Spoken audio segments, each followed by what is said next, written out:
சென்னை மேற்கு முகப்பேரைச் சேர்ந்தவர் ரோஷன் நாராயணன், வயது 24. அம்பத்தூரில் உள்ள ஐடி நிறுவனத்தில் பணியாற்றி வந்தார். கடந்த ஞாயிறன்று இவரது குடும்பத்தினர் திருப்பதி சென்றனர். ரோஷன் நாராயணன் மட்டும் வீட்டில் தனியாக இருந்தார்.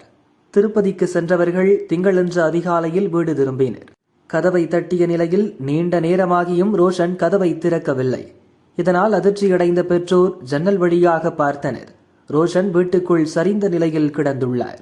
கதவை உடைத்து உள்ளே சென்று அவரை மீட்டனர். ஆனால் அவர் ஏற்கனவே இறந்தது தெரிய வந்தது. தொடர்ந்து நுளம்பூர் போலீசுக்கு தகவல் சொல்லப்பட்டது. போலீசார் ரோஷனை மீட்டு கீழ்ப்பாக்கம் ஹாஸ்பிட்டலுக்கு அனுப்பி வைத்தனர். சம்பவம் குறித்து வழக்கு பதிவு செய்து விசாரித்தனர். ரோஷன் தங்கியிருந்த அறையை சோதனை செய்தனர். அவர் எழுதிய கடிதம் ஒன்று சிக்கியது. யாரோ அழைப்பது போன்று ஒரு ஒலி என் காதுக்குள் கேட்டுக்கொண்டே இருக்கிறது. அதிலிருந்து என்னால் மீண்டு வர முடியவில்லை. என் சகோதரனிடம் சண்டை போட்டுள்ளேன். அவனிடம் மன்னிப்பு கேட்டுக்கொள்கிறேன். அம்மா, அப்பா, நீங்களும் என்னை மன்னித்து விடுங்கள். இவ்வாறு ரோஷன் கடிதத்தில் எழுதி வைத்துள்ளதாக போலீசார் தெரிவித்தனர். தொடர்ந்து அவரது செல்போனை கைப்பற்றி விசாரணை நடக்கிறது.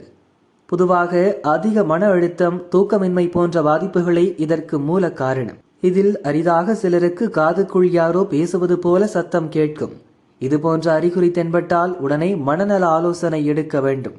ஆரம்பத்தில் அணுகினால் இதை எளிதில் சரி செய்து விடலாம் என டாக்டர்கள் சொல்கின்றனர்.